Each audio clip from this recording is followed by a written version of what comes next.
अच्छा, यहाँ से ऑनवर्ड्स मैं आपको बता रही थी कि कुछ जनरल रूल्स डिफाइन हुए हैं कि जब हम आगे कॉम्प्लेक्सिटीज फाइंड आउट करेंगे हमें सूडो एल्गोरिदम्स की, तो उसमें हमने बेसिक क्या क्या रूल्स फॉलो करने होते हैं। तो पहला तो रूल वही है जो मैं आपको अभी बता चुकी हूँ कि हमने जस्ट एन की वैल्यू देखनी होती है कि जो आपका एन है, एन मीन्स जो आपका इनपुट है वो किस फॉर्म में ग्रो कर रहा है। एन की फॉर्म में अगर लिखा हुआ है तो वो लीनियर आएगा, अगर एन स्क्वायर है तो इट मीन्स कि वो क्वाड्रेटिकली इंक्रीज कर रहा है। और हमने कॉन्स्टेंट्स जो एन के साथ डिवाइड मल्टीप्लाई या ऐड हो रहे होते हैं उनको हमने निग्लेक्ट करना होता है। तो यहाँ पे भी वही रूल बताया हुआ है। कॉम्प्लेक्सिटी का मतलब भी यही है कि एक एल्गोरिदम का जो आपने एनालिसिस करना है विद मैम स्क्रीन रिस्पेक्ट नहीं टू शो हो रही। इनपुट। ओ हाँ, मैं सॉरी, मैंने की ही नहीं है। एक्चुअली में मैम स्क्रीन नहीं नजर आ रही। जी मैं कर रही हूँ, मुझे याद नहीं रहा था।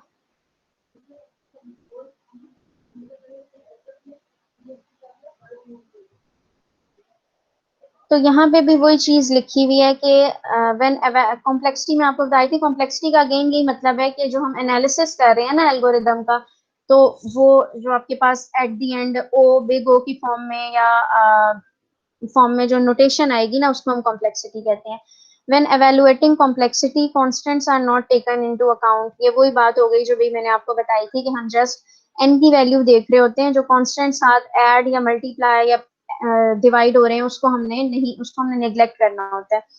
Because they do not significantly affect the count of operations, क्योंकि बेसिकली कॉम्प्लेक्सिटी का मतलब होता है काउंट ऑफ ऑपरेशंस, जो कि हम अपने उस फंक्शन के थ्रू रिप्रेजेंट कर रहे होते हैं, एन वाले या एन स्क्वायर के फंक्शन के थ्रू। ये अगर इसके साथ कोई टू डिवाइड भी हो रहा है या कोई चीज मल्टीप्लाई भी हो रही है तो उसका इतना इफेक्ट नहीं इस पे पड़ रहा होता, क्योंकि बेसिकली तो ये लीनियर ही मैनर में ग्रो कर रहा है ना एल्गोरिदम।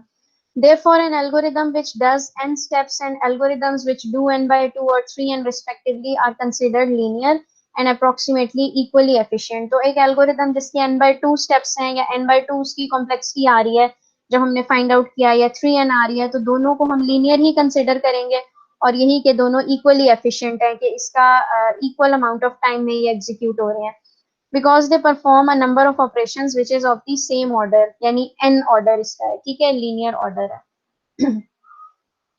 दूसरी जो रूल इधर लिखा हुआ है वो क्या है, कॉम्प्लेक्सिटी बाय सेवरल वेरिएबल्स, कि डिफरेंट जो वेरिएबल्स इन्वॉल्व हो रहे हैं एक एल्गोरिदम के अंदर, जो ओवरऑल कॉम्प्लेक्सिटी है आपके एल्गोरिदम की वो उन दोनों वेरिएबल्स के ऊपर डिपेंड कर रही होती है। तो यहाँ पे ये लिखा हुआ है, complexity can depend on several input variable at once. For example, if we look for an element in a rectangular matrix with sizes m and n, the searching speed depends on m and n. Since in the worst case we have to traverse the entire matrix, we will do m cross n number of steps. तो इसकी complexity क्या होगी, m cross n होगी। यानी आप देखें, जब हमने एक आपके पास एक मैट्रिक्स आपको गिवन है जो कि 2 डायमेंशनल मैट्रिक्स है, यानी उसके अंदर रोज भी हैं और कॉलम्स भी हैं, तो जो इस किस्म के आपके पास मैट्रिक्स होते हैं तो आपको पता है कि एक लूप इसके अंदर हम लगाते हैं, रोज के लिए लगाते हैं एक लूप, और एक लूप हम हमेशा लगाते हैं कॉलम्स के लिए। तो रोज आपके पास m होती हैं कि ये m टाइम्स चलेगा, और कॉलम्स आपके पास n होते हैं, n से रिप्रेजेंट करते हैं तो ये n टाइम्स चलेगा।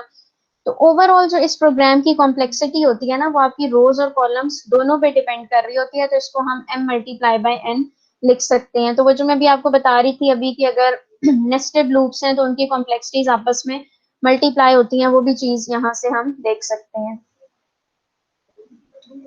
फिर कॉम्प्लेक्सिटी एंड एग्जीक्यूशन टाइम का आपस में क्या रिलेशन है, आपके ख्याल में कॉम्प्लेक्सिटी और एग्जीक्यूशन टाइम का क्या आपस में रिलेशन होगा? लाइक एक एल्गोरिदम अगर कॉम्प्लेक्स ज्यादा है और एक एल्गोरिदम कम कॉम्प्लेक्स है तो उसका एग्जीक्यूशन टाइम में क्या डिफरेंस होगा? वैसे तो लिखा हुआ ही है स्लाइड पे। एल्गोरिदम अगर कॉम्प्लेक्स ज्यादा है तो ऑब्वियसली वो एग्जीक्यूट होने में ज्यादा टाइम लेगा, और एक एल्गोरिदम जो कि कम कॉम्प्लेक्स है या उसके अंदर कॉम्प्लेक्सिटी कब इंक्रीज होती है, नंबर ऑफ ऑपरेशंस इंक्रीज होने से। नंबर ऑफ ऑपरेशंस अगर एक एल्गोरिदम के अंदर कम है तो इट मींस उसकी कॉम्प्लेक्सिटी कम है, तो वो कम टाइम लेगी, उसकी एग्जीक्यूशन स्पीड भी कम होगी। The execution speed या execution time जो है of a program depends on the complexity of the algorithm which is executed. If this complexity is low, the program will execute fast even for a bigger number of elements. If the complexity is high, the program will execute slowly or will not even work for a big number of elements. ठीक है, तो ये चीज आपको समझ आ गई। Complexity का मतलब है कि उसके अंदर कितने नंबर ऑफ ऑपरेशंस हैं, अगर ज्यादा नंबर ऑफ ऑपरेशंस हैं तो इट मींस कि कॉम्प्लेक्सिटी हाई है और वो प्रोग्राम स्लोली एग्जीक्यूट होगा। When choosing among competing successful solutions to a problem, choose the one which is the least complex। ठीक है, तो अगर आपने आपके पास मल्टीपल आपको एल्गोरिदम्स गिवन है तो उसमें से आपने कौन सा वाला सेलेक्ट करना होता है जो कि लीस्ट कॉम्प्लेक्स होगा, ताकि हमें ताकि वो कम टाइम में जल्दी हमें आउटपुट दे दे। और इस प्रिंसिपल को हम ओकेम रेजर प्रिंसिपल बोलते हैं। अब यहाँ पे आपको कुछ फंक्शंस दिए हुए हैं कि जिस फॉर्म में आपकी एल्गोरिदम की कॉम्प्लेक्सिटी आ सकती है। एक तो लीनियर, तो मैं आपको बार बार बता ही चुकी हूँ, एक लीनियर होता है जिसको हम सिंपल एन से रिप्रेजेंट करते हैं। इसके अलावा अगर किसी एल्गोरिदम के अंदर ना कोई लूप्स नहीं लगे हुए, जस्ट एक ही बार एक काम हो रहा है कि कुछ कंप्यूटेशंस हो रही हैं और वो कांस्टेंट टाइम हो रही हैं, तो उसको हम उसकी कॉम्प्लेक्सिटी कांस्टेंट आती है और उसको हम सी से रिप्रेजेंट करते हैं, या सिंपल वन भी हम उसे कह सकते हैं, ओ ऑफ वन भी लिख सकते हैं। लॉगरिथमिक जो होते हैं वो लॉग एन होंगे। लॉग स्क्वायर्ड का मतलब है कि लॉग के ऊपर स्क्वायर अप्लाई हुआ है। फिर लीनियर फंक्शन की कॉम्प्लेक्सिटी एन होती है, फिर एक एन लॉग एन होती है, क्वाड्रेटिक की n square, cubic n cube, और फिर एक्सपोनेंशियल की सबसे ज्यादा 2 raised to the power n। तो ये बेसिकली इंक्रीजिंग ग्रोथ रेट में ही डिफाइन है ये फंक्शंस। इंक्रीजिंग का क्या मतलब है, असेंडिंग ऑर्डर में, कि कांस्टेंट की सबसे कम टाइम में जल्दी एग्जीक्यूट हो जाता है, फिर लॉग वाला होता है, फिर लॉग स्क्वायर वाला, फिर लीनियर, और सबसे ज्यादा टाइम में कौन सा एग्जीक्यूट होगा, 2 raised to the power n या एक्सपोनेंशियल जो है। अब वो कह रही है कि सपोज करें कि m एक एल्गोरिदम है और इसके अंदर जो इनपुट डाटा है वो n पड़ा हुआ है, ठीक है। Clearly the complexity f of n of m increases as n increases. ये भी हमें पता है कि जैसे ही n की वैल्यू या इनपुट इंक्रीज होगी वैसे ही इस एल्गोरिदम की कॉम्प्लेक्सिटी भी इंक्रीज होगी, और कॉम्प्लेक्सिटी को हम एक फंक्शन के थ्रू रिप्रेजेंट कर रहे हैं, तो इसलिए इधर f of n लिखा हुआ है। It is usually the rate of increase of f of n we want to examine. This is usually done by comparing f of n with some standard functions. तो again यहाँ पे वही functions बताए हुए हैं कि जिन फंक्शंस की form में आपकी किसी भी एल्गोरिदम की कॉम्प्लेक्सिटी आ सकती है। तो वो जो पीछे टेबल में आपको बताए हुए थे वही है कि आप कांस्टेंट आ गया, सबसे पहले कांस्टेंट को हम सिंपल ओ ऑफ वन भी लिख सकते हैं। फिर आपके पास लॉगरिथमिक कॉम्प्लेक्सिटी आ गई, फिर लीनियर, फिर एन लॉग एन वाली, फिर एन स्क्वायर एन क्यूब, ठीक है। इस तरह ये up to so on n raise to the power n तक जा रहा है। यानी अगर इनपुट पे, इसलिए वो कह रहे थे कि एक एल्गोरिदम है एम, उसके अंदर अगर हम उसे इनपुट कम दे रहे हैं तो वो लीनियर में एग्जीक्यूट हो सकता है, लेकिन अगर उसकी इनपुट ज्यादा हम उसे दे रहे हैं तो मे बी वो 2 raised to the power n times में एग्जीक्यूट हो, ठीक है। तो ये चीज यहाँ पे वो बता रहे हैं। बेसिकली यहाँ पे बताया हुआ सिंपल फंक्शंस ही हैं कि जिन जिन फंक्शंस के फॉर्म में हमारी कॉम्प्लेक्सिटी आ सकती है। अब ये जो हमने यहाँ पे एल्गोरिदम्स कह रही है ना हम कि कांस्टेंट की सबसे कम कॉम्प्लेक्सिटी है, फिर लॉग एन की, फिर एन की, उसको ये प्रूफ किया हुआ है इस टेबल के थ्रू यहाँ पे, कि यहाँ पे अगर हम एन की कोई वैल्यूज सपोज कर लेते हैं, लेट सपोज कि हमने कहा कि एन की वैल्यू हमने पहले 1 ली, तो लॉग इसलिए एन से छोटा होता है कि लॉग आप किसी भी चीज का लेते हैं ना तो वैल्यू और लेस हो जाती है। जैसे आपके पास log ऑफ 10 जो है ना उसकी वैल्यू हमारे पास आती है 1, अगर हम इसे कैलकुलेटर से निकालें ना तो इसका क्या मतलब है कि 10 इनपुट थी उसको इसने और रिड्यूस कर दिया है। इसलिए जो log का फंक्शन है ना वो लीनियर से भी लेस टाइम में एग्जीक्यूट कर लेता है आपके एल्गोरिदम को। तो ये डिफरेंट नंबर ऑफ इनपुट्स ली हुई है इसने, इस पे इसके अक्रॉस इन्होंने हर फंक्शन के थ्रू वैल्यूज फाइंड आउट की हुई है, लॉग एन के थ्रू एंड लॉग एन के थ्रू। कांस्टेंट के इसलिए नहीं की हुई, कांस्टेंट का मतलब तो यही है कि कांस्टेंट कोई भी वैल्यू आ जाएगी और इसके अंदर कोई लूप्स वगैरह नहीं लगे होते, उस एल्गोरिदम की कॉम्प्लेक्सिटी कांस्टेंट आती है। तो लीनियर तो जो वैल्यू या इनपुट जिस फॉर्म में जा रही है उसी फॉर्म में आपकी कॉम्प्लेक्सिटी आएगी। लॉग एन में आप देख सकते हैं कि कॉम्प्लेक्सिटी और फर्दर जो वैल्यू है ना वो डिक्रीज हो रही है। फिर इसी तरह एन लॉग एन जो है वो आपके पास लॉग एन से थोड़ी ज्यादा वैल्यूज दे रहा है, ठीक है। तो और एन से भी ज्यादा वैल्यूज दे रहा है। एन स्क्वायर तो आपको यहीं से समझ आ जाती है, किसी भी चीज का जब हम स्क्वायर लेते हैं तो वो वैल्यू इंक्रीज हो जाती है, ठीक है। तो वो इधर डिफाइन की हुई है। एन क्यूब भी इंक्रीज कर देती है वैल्यू को, और ये 2 raised to the power n में तो ये वाली जो वैल्यूज है ना ये अनडिफाइंड बल्कि आ रही हैं, ठीक है, कि इतनी बड़ी वैल्यूज हैं कि जिनको हम इस तरह इधर लिख नहीं सकते। तो ये जो हम कह रहे थे कि सबसे छोटा, सबसे कम टाइम में लीनियर एग्जीक्यूट होगा, उससे कम में लॉग होगा, फिर सबसे ज्यादा में ये एन क्यूब 2n चले जाएंगे, तो वो यहाँ पे प्रूव किया हुआ है by taking different values of input.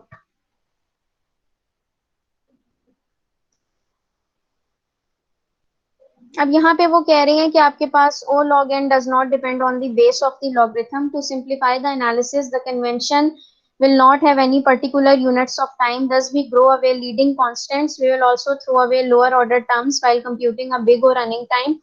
Big O is an upper bound. The answer provided is a guarantee that the program will terminate within a certain time period. The program may stop earlier than this but never late. अच्छा, आप वो ये कह रहे हैं कि आपके पास log के केस में हम देखते हैं ना कि अक्सर यहाँ पे आपके पास बेस में भी कुछ होता है लॉग की। जैसे यहाँ पे हम देख सकते हैं कि इसकी बेस में 2 लिखा हुआ है, लेकिन लॉग की बेस में और कोई भी लीडिंग कॉन्स्टेंट्स आ रहे हैं या लॉग से पहले कोई कॉन्स्टेंट लगा हुआ है, तो उन चीजों को हमने निग्लेक्ट करना होता है। तो वो यही कह रहे हैं कि आपके पास लॉगरिथम की बेस पे नहीं डिपेंड कर रही होती है लॉग की फॉर्म में जो कॉम्प्लेक्सिटी आ रही है वो। और लोअर ऑर्डर टर्म्स क्या है कि फर्ज करें कि लॉग से एक फंक्शन, एक एल्गोरिदम है, उसकी कॉम्प्लेक्सिटी आ रही है, एक कांस्टेंट वैल्यू लिखी हुई है सबसे पहले 5 प्लस लॉग एन। तो 5 लॉग एन से भी एक लोअर ऑर्डर टर्म है, तो उसको भी हम निग्लेक्ट कर देते हैं। इसी तरह फर्ज करें कि एक एल्गोरिदम की कॉम्प्लेक्सिटी आ रही है 3 plus 5n plus 5n square, तो ओवरऑल मैक्सिमम ये n स्क्वायर की फॉर्म में जा रही है ना, तो हमने लोअर ऑर्डर टर्म्स को निग्लेक्ट कर देना है, यानी n वाली को और कांस्टेंट वाली को हमने लिखना है कि इसकी ओवरऑल कॉम्प्लेक्सिटी या बिग ओ नोटेशन इसकी n स्क्वायर की फॉर्म में आ रही है। और बिग ओ वो कह रहे हैं कि चूंकि अपर बाउंड है, तो इसका मतलब क्या है कि आपका प्रोग्राम जो है एक सर्टेन टाइम पीरियड के बाद टर्मिनेट हो जाएगा। और यहाँ पे इन्होंने ये बिग ओ नोटेशन बताई हुई है कि आपके पास किस तरह से हम रिप्रेजेंट करते हैं दो फंक्शंस को बिग ओ के थ्रू। अब यहाँ पे कुछ इन्होंने एग्जांपल्स बताई हुई हैं, कुछ एल्गोरिदम्स की कॉम्प्लेक्सिटीज बताई हुई हैं। लीनियर सर्च की कॉम्प्लेक्सिटी वो कह रही है कि ओ ऑफ एन आता है। एन का क्या मतलब है कि जितनी इनपुट हमने दी हुई है उसी फॉर्म में इसकी कॉम्प्लेक्सिटी आ रही है लीनियर सर्च की।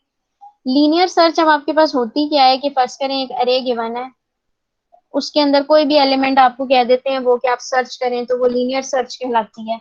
तो उसका क्या मतलब है कि हम सबसे पहले फर्स्ट इंडेक्स पे देखेंगे कि क्या एलिमेंट पड़ा हुआ है, फिर सेकेंड इंडेक्स, यानी शुरू से लेके आखिर तक लीनियर मैनर में हम हर इंडेक्स पे देखेंगे कि क्या डाटा पड़ा हुआ है। और जब हमने जो डाटा सर्च करना है वो हमें फाइंड आउट हो जाएगा, फर्स्ट करें वो इधर इस लोकेशन पे पड़ा हुआ है, तो हमें डाटा मिल गया। तो इसके अंदर हम क्या कर रहे हैं, सारा डाटा सर्च कर रहे हैं ना, from the start of the अरे टिल द एंड, यानी जितने भी नंबर ऑफ इनपुट्स एन है उन सबको हम एक एक दफा सर्च कर रहे हैं। तो इसलिए इसकी जो कॉम्प्लेक्सिटी है ना वो एन टाइम्स आ रही है कि जितना डाटा पड़ा होगा उतनी ही इसकी कॉम्प्लेक्सिटी आएगी। लेकिन नेक्स्ट एक लिखा हुआ है बाइनरी सर्च। बाइनरी सर्च की कॉम्प्लेक्सिटी क्या लिखी हुई है, लॉग एन लिखी हुई है। तो लॉग एन अभी हमने पीछे देखा था कि वो एन से भी लेस टाइम में एग्जीक्यूट कर रही होती है ना डाटा को लॉग एन। तो वो किस तरह इसके थ्रू प्रूफ हो सकता है कि बाइनरी सर्च में बेसिकली हम पूरी अरे के ऊपर वर्क नहीं कर रहे होते। हमें अरे गिवन है, उसके अंदर हमने उसका मिड पॉइंट फाइंड आउट करना है, और मिड पॉइंट के लिहाज से अरे को हमने 2 में डिवाइड करना होता है। और मिड पॉइंट को फिर हमने कंपेयर करना है। अगर मिड पॉइंट से जो हमने वैल्यू सर्च करनी है वो मिड पॉइंट से ग्रेटर है, तो हम सिर्फ ये राइट वाली अरे को सर्च करेंगे, लेफ्ट को निग्लेक्ट कर देंगे। और अगर तो हमने ऐसी वैल्यू फाइंड आउट करनी है जो हमारे पास मिड पॉइंट से जिसकी लेस वैल्यू है, तो इसका मतलब है, अच्छा एक चीज मैं भूल गई, बेसिकली आपके पास जो बाइनरी सर्च है ना वो अप्लाई होती है सॉर्टेड अरे के ऊपर, यानी जो सॉर्टेड फॉर्म में पड़ी हुई है असेंडिंग ऑर्डर में। तो असेंडिंग ऑर्डर में अगर डाटा पड़ा हुआ है तो उसका मतलब यही है ना कि शुरू में लेस डाटा होगा, फिर उससे ज्यादा होगा, फिर उससे ज्यादा होगा, और एट दी एंड सबसे हाईएस्ट डाटा पड़ा हुआ होगा। तो सबसे पहले हमने मिड पॉइंट फाइंड आउट किया, फिर हमने मिड पॉइंट के ऊपर जो डाटा पड़ा हुआ है उसको और जो हमने वैल्यू सर्च करनी है उसको हमने कंपेयर करना होता है कि अगर जो वैल्यू हमने सर्च करनी है वो मिड पॉइंट से ग्रेटर है तो इट मीन्स कि वो कहीं इस पोर्शन में पड़ी हुई होगी वो वैल्यू। और अगर वैल्यू जो हमने सर्च करनी है वो मिड पॉइंट पे जो वैल्यू पड़ी हुई है उससे लेस है, तो इट मीन्स कि वो लेफ्ट तरफ वो वैल्यू पड़ी हुई होगी। तो हम फुल अरे को सर्च नहीं करते, जब हमने मिड पॉइंट के थ्रू 2 में डिवाइड कर दिया तो हम सिर्फ उस स्पेसिफिक पोर्शन को सर्च करते हैं जहां पे चांसेस होते हैं कि आपकी वैल्यू पड़ी हुई होगी। तो इस तरह बाइनरी सर्च के अंदर हम हर पूरी सर्च को, पूरी अरे को सर्च नहीं कर रहे, सिर्फ हम हाफ अरे को सर्च कर रहे हैं, या हाफ भी नहीं, या जिस तरफ भी हमें जो भी मिड पॉइंट आ रहा है उस लिहाज से। तो इसलिए इसकी जो कॉम्प्लेक्सिटी है ना वो एन से भी लेस आ रही है, लॉग एन में आ रही है। फिर नेक्स्ट हमारे पास आ जाती है बबल सॉर्ट। बबल सॉर्ट के अंदर ना असल में नंबर ऑफ स्टेप्स ज्यादा होते हैं, कि हम क्या करते हैं कि हमारे पास ये फर्ज करें ये अरे ले लेते हैं जो ऑलरेडी इधर बनी हुई है, हमने सॉर्ट करने हैं एलिमेंट्स को, एक लूप तो हम चलाते हैं जो कि पूरी अरे को स्कैन करेगा शुरू से एंड तक कि इसके अंदर कौन कौन से एलिमेंट्स पड़े हुए हैं। एक सेकंड लूप हम चलाते हैं जो कि दो दो एलिमेंट्स को आपस में कंपेयर कर रहा होता है, और अगर कोई एलिमेंट छोटा वाला बाद में पड़ा हुआ है तो ये उसकी और जो नेक्स्ट आ रहा है उसकी लोकेशन को स्वैप कर देता है। तो इन दो लूप्स की वजह से ये जो बबल सॉर्ट है इसकी कॉम्प्लेक्सिटी एन स्क्वायर की फॉर्म में आ जाती है। ठीक है, उसके बाद हमारे पास आ जाती है मर्ज सॉर्ट। तो मर्ज सॉर्ट में आपको पता है कि आपके पास एक तो बाइनरी सर्च की तरह ही हम अरे को दो में डिवाइड कर रहे होते हैं। तो हमारे पास लॉग एन आ गई उस लिहाज से अगर हम देखें तो।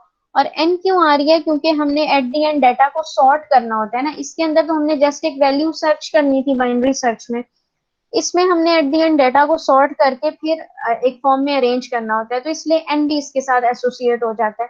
तो ओवरऑल मर्ज सॉर्ट की कॉम्प्लेक्सिटी एन लॉग एन इस वजह से आती है।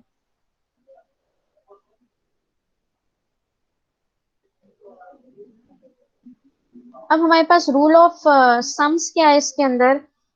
रूल ऑफ सम्स ये है कि फर्ज करें कि अगर हमें दो प्रोग्राम्स गिवन है जिनकी हमने कॉम्प्लेक्सिटी फाइंड आउट करनी है, यानी एक ही प्रोग्राम है उसके अंदर दो फ्रेगमेंट्स हैं। ठीक है, एक आपके पास फर्ज करें T1 ऑफ n टाइम्स में एग्जीक्यूट हो जाता है और एक T2 ऑफ n टाइम्स में एग्जीक्यूट हो जाता है। ये वही केस हो गया जो भी मैंने नहीं आपको बताया था कि आपके पास एक प्रोग्राम के अंदर इफ और एल्स की कंडीशन लगी हुई है।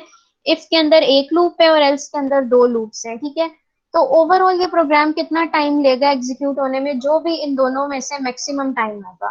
ठीक है, एक की कॉम्प्लेक्सिटी, एक प्रोग्राम फ्रेगमेंट की उन्होंने कहा कॉम्प्लेक्सिटी T1 ऑफ n है, एक की T2 ऑफ n है, तो then T1 of n plus T2 of n यानी जो ओवरऑल रनिंग टाइम है इसका वो क्या हो जाएगा, जो इन दोनों में से मैक्सिमम रनिंग टाइम है वो होगा। इधर नीचे इन्होंने एक एग्जांपल दी कि लेट सपोज एक एल्गोरिदम है, उसके तीन पार्ट्स हैं, तीन फ्रेगमेंट्स हैं या ब्लॉक ऑफ कोड हैं तीन। एक एन स्क्वायर टाइम में एग्जीक्यूट हो रहा है, एक एन क्यूब में हो रहा है और एक एन लॉग एन में हो रहा है। सबसे पहले जो जो फर्स्ट टू गिवन है उनको हमने कंपेयर करना है। इन दोनों में से मैक्सिमम क्या है, एन क्यूब है, तो इसका मतलब है इसकी कॉम्प्लेक्सिटी एन क्यूब की फॉर्म में आएगी। फिर एन क्यूब को जो थर्ड गिवन है क्योंकि वो भी इसी प्रोग्राम का ही पार्ट है उसके साथ कंपेयर करना है, तो इस इन दोनों में से मैक्सिमम कौन सा है, अगेन एन क्यूब है, तो इसकी कॉम्प्लेक्सिटी ओवरऑल इस प्रोग्राम की कौन सी कॉम्प्लेक्सिटी आएगी, जो मैक्सिमम इसकी कॉम्प्लेक्सिटी है यानी कि एन क्यूब। यहाँ से देखते साथ भी हम आइडिया कर सकते हैं कि इन तीनों के अंदर से हमने मैक्सिमम वाला सर्च करना है, तो हम कह सकते हैं max of n square n cube और एन लॉग एन। तो इन तीनों में से मैक्सिमम कौन सी एन क्यूब है, तो इसकी कॉम्प्लेक्सिटी जो है वो एन क्यूब की फॉर्म में आ जाएगी। एक मिनट जरा वेट करें, मैंने चार्जर लगा लिया इसका।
अच्छा, अब यहाँ पे वो बता रहे हैं कि डिफरेंट कुछ छोटी छोटी कोड के फ्रेगमेंट्स लिए हुए हैं जिसके थ्रू वो बता रहे हैं कि आपका रनिंग टाइम किसी भी प्रोग्राम का किस तरह का आता है। तो इस कोड में आप देखिए बेसिकली हो क्या रहा है कि सबसे पहले हमने एक वेरिएबल लिया हुआ है y, उसको हम मल्टीप्लाई कर रहे हैं 3 के साथ।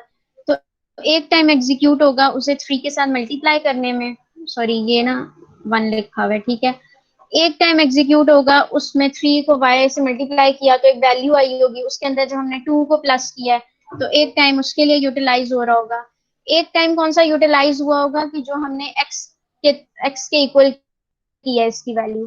तो ये ओवरऑल यानी 3 वैल्यू अगर आ रही है फर्ज करें, तो आपके पास ये कोई कांस्टेंट टाइम आ रही है ना, वैल्यू के कोई कांस्टेंट वैल्यू आ रही है।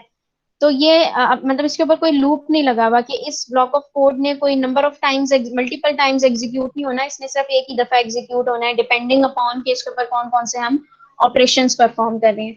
सिमिलरली इसी तरह यहाँ पे हम देखें तो z के अंदर +1 हुआ है, तो उसके अंदर फर्ज करें 1 सेकेंड लग रहा है, और एक अमाउंट ऑफ टाइम लग रहा है कि जब हमने z की वैल्यू को इंक्रीमेंट कर दिया है। तो इस तरह के जब आपके पास कोड गिवन होंगे जो कि सिर्फ एक ही दफा एग्जीक्यूट हो रहे हैं, तो उसमें हम कहेंगे कांस्टेंट अमाउंट ऑफ टाइम ले रहा है वो ये वाला code. This piece of code takes constant amount of time which we write as O of 1, ठीक है, और इस constant amount of time को हम O of 1 के थ्रू रिप्रेजेंट करते हैं। In terms of actual computer instructions or clock takes, it's difficult to say exactly how long it takes, but whatever it is, it should be the same whenever this piece of code is executed. O of 1 means some constant, it might be 5 or 1 or 1000, ठीक है। ये जो बात मैंने आपको बताई थी कि O of 1 का ये मतलब नहीं है कि ये 1 सेकेंड ही 1 टाइम्स ही एग्जीक्यूट होगा, कोई भी कांस्टेंट वैल्यू हो सकती है, लेकिन जनरली उसको रिप्रेजेंट करने के लिए हम O of 1 यूज करते हैं। अब यहाँ पे क्या वो बता रहे हैं, पूछ रहे हैं कि लेट सपोज एक प्रोग्राम है, वो आपके पास 100n² टाइम्स ले रहा है एग्जीक्यूट होने, 100n² टाइम्स ले रहा है एग्जीक्यूट होने में, ठीक है। और एक और प्रोग्राम है वो आपके पास 5n³ के फंक्शन में आप फर्ज करें कि एग्जीक्यूट हो रहा है। तो इन दोनों में से कौन सा वाला ज्यादा बेटर है, या कौन सा वाला ज्यादा एफिशिएंट है, या कम टाइम में एग्जीक्यूट हो रहा है, ये कोई बताए आप में से। आपको क्या लगता है कि 100n² वाला कम टाइम में एग्जीक्यूट हो जाएगा या 5n³ वाला? मैम 100 वाला, स्क्वायर वाला। हाँ, इसकी कोई रीजन? मैम क्योंकि उसकी कॉम्प्लेक्सिटी जो है वो स्क्वायर में है ना, और जो 5 वाला है हाँ उसकी ठीक है। कॉम्प्लेक्सिटी जो है वो क्यूबिक है, इसलिए। ठीक है, क्योंकि मैंने आपको बताया था कि मेजर हमारा कंसर्न इस n से होता है कि n की वैल्यू किस फॉर्म में इंक्रीज या डिक्रीज, मतलब किस फंक्शन की फॉर्म में ग्रो कर रही है n की वैल्यू। इसके साथ जो कांस्टेंट्स हैं वो तो हमने वैसे भी निग्लेक्ट ही करने होते हैं। तो आप देख सकते हैं कि n³ हमने पीछे से भी देखा था कि n³ जो है ना वो ज्यादा ये ले रहा था, टाइम लेता है एग्जीक्यूट होने में। तो इसलिए n³ जो है वो 5n³ वाला ज्यादा टाइम लेगा एग्जीक्यूट होने में, 100n² कम टाइम लेगा। तो यहाँ पे इन्होंने पूछा है विच वन इज बेटर, तो वही बेटर होता है जो कि लेस टाइम लेता है, और दैट इज 100n²।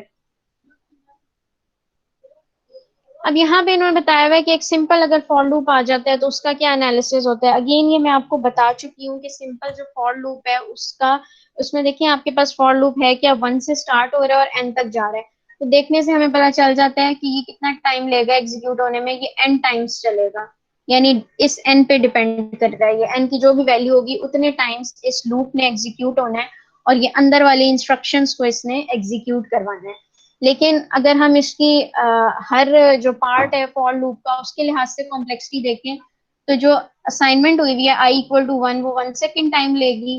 फिर जो हम कंपैरिजन कर रहे हैं n के साथ, इसने n+1 टाइम्स एग्जीक्यूट होना है, +1 अगेन मैं आपको बता चुकी हूँ कि बाकी तो सारी ये ट्रू कंडीशंस होंगी ना, एक दफा ये फॉल्स कंडीशन पे भी तो कंपेयर करेगा ना, जब इसको पता चलेगा कि i <= n नहीं है, जब ये प्रोग्राम स्टॉप हो जाएगा।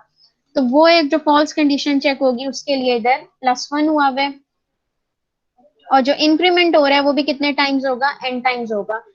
और अगर हम अंदर आए इस कोड के अंदर, यानी ओवरऑल इसके अंदर बन रहा है टाइम हमारे पास 2 + 2n, और इन कॉन्स्टेंट्स को अगर हम निग्लेक्ट करें तो हम कहेंगे कि ये n टाइम्स एग्जीक्यूट हो रहा है। अगर हम इसके अंदर आए तो यहाँ पे क्या हो रहा है कि v ऑफ i जो है वो, v ऑफ i से आपको समझ आ रहा है कि ये क्या है, ये एक अरे का कोई इंडेक्स है जिसको हम पॉइंट आउट कर रहे हैं। तो अरे पहले से कोई वी अरे बनी हुई होगी, मेमोरी में सेव हुई पड़ी है, तो आपके पास सबसे पहले तो एक टाइम लगेगा उस वी ऑफ आई को मेमोरी में से एक्सेस करने में। फिर आप क्या करेंगे, उसके अंदर जो आप 1+ कर रहे हैं वो टाइम लगेगा, और फिर आप उसको उसकी वैल्यू असाइन कर रहे हैं तो वो 1 टाइम लगेगा। तो 2 + 2n तो ये हो गया। उसके अंदर मैंने आपको भी बताया था कि लूप के अंदर जो काम हो रहा है ना वो आपने मल्टीप्लाई करना होता है, और इसी लूप के अंदर अगर एक और लूप होता है तो वो दोनों भी जब मल्टीप्लाई होते हैं तो उस वजह से ये n स्क्वायर बनता है, दो लूप्स की जो कॉम्प्लेक्सिटी है। 2 + 2n हो गया इंटू 3, तो ये बनेगा हमारे पास 6 + 6n बनेगा। तो यानी जा तो n ही की फॉर्म में रही है ना ये कॉम्प्लेक्सिटी, कॉन्स्टेंट्स को तो हमने निग्लेक्ट करना है। तो एक जब लूप होता है तो आपकी कॉम्प्लेक्सिटी O ऑफ n की फॉर्म में आती है। इसका मतलब क्या है, इसका लीनियर रनिंग टाइम है। ये वाली इन्होंने बीच में जो डिस्क्रिप्शन लिखी हुई है ना, वो वही लिखी हुई है कि n के साथ आपकी कोई भी वैल्यू हो सकती है, लाइक 50n या 17n + 3 फर्ज करें, तो उन कॉन्स्टेंट्स को आपने निग्लेक्ट करना है। अब अगर आपके पास दो लूप्स हैं तो अगेन ये वाला लूप आपका n टाइम्स एग्जीक्यूट होगा। और अगर मैं उसी तरह बात करूं जैसे मैं अभी देख रही थी, तो ये 2 + 2n टाइम्स होगा और अगला भी 2 + 2n टाइम्स होगा, तो वो हमने इसके साथ मल्टीप्लाई कर दिया। और इसके बाद ये वाली चीज एक तो ये एक्सेस करने में एक टाइम लगेगा, एक टाइम लगेगा उसको इसके साथ मल्टीप्लाई करने में, और एक टाइम लगेगा ए ऑफ आई जे को उसको। अब देखिए ए ऑफ आई जे एक और एरे है, तो इसको भी पहले हमने एक्सेस करना है और फिर इसके अंदर वैल्यू असाइन करनी है, तो इसके अंदर 4 अमाउंट ऑफ टाइम लगेगा।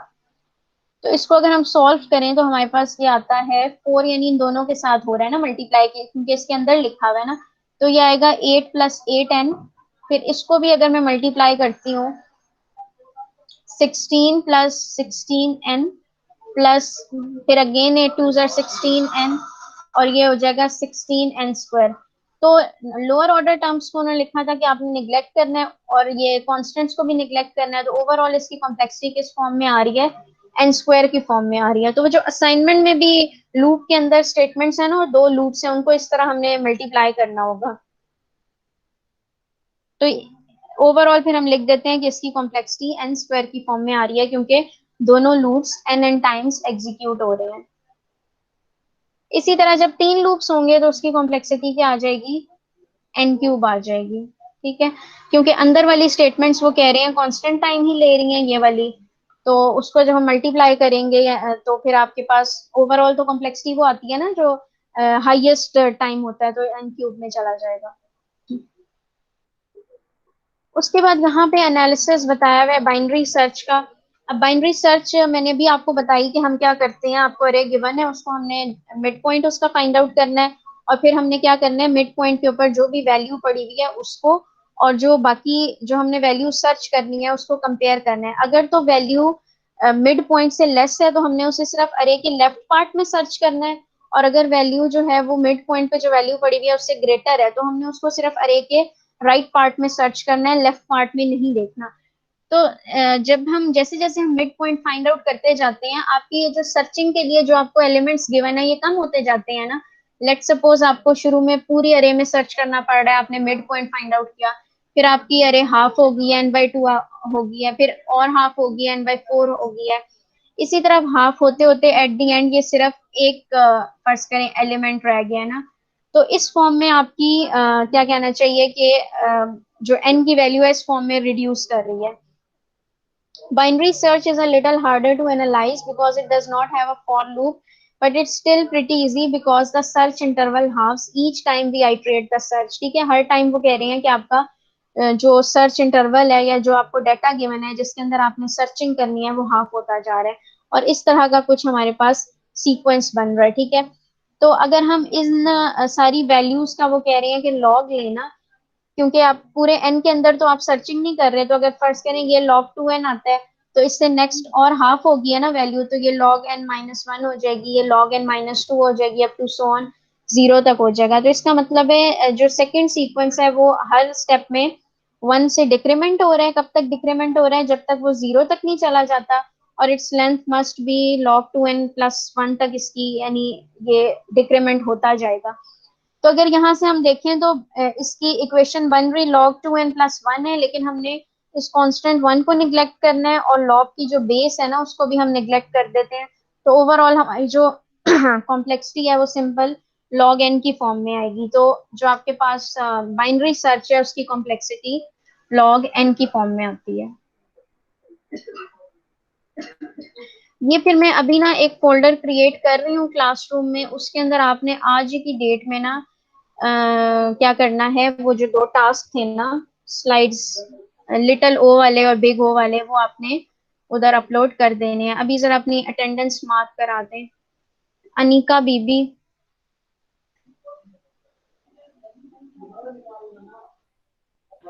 Present Aqsa ma'am. Fayaz,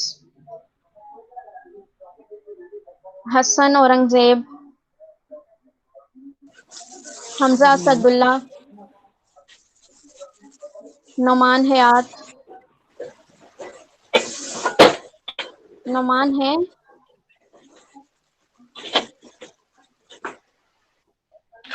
ma'am वो कमेंट कर रहे हैं वो प्रेजेंट। था तो ना क्लास में वैसे। Rehan Siddiq, yes ma'am. Present ma'am. Ma'am मैं तीनों क्लास में अपने लेक्चर 1 पे आपने नहीं लगाई हुई मेरी। लेक्चर मैंने वन में आपको सिर्फ 3 बच्चे थे, वो मुझे याद है। मैंने आपको कोई बताया था बात कि मेरी नहीं। रजिस्ट्रेशन ही हुई थी बस। चलें अच्छा, खैर ठीक है। चलिए, वैसे इतना कोई फर्क नहीं पड़ता, आगे अगर कुछ मसला हो रहा हुआ तो कर दूंगी पे। सलमान, प्रेजेंट। कब आए हैं? सलमान कब आए हैं आप? आइंदा वो वाली हरकत नहीं करनी, फर्स्ट क्विज नहीं आपका काउंट हो रहा, ठीक है। सालिहा अली, प्रेजेंट।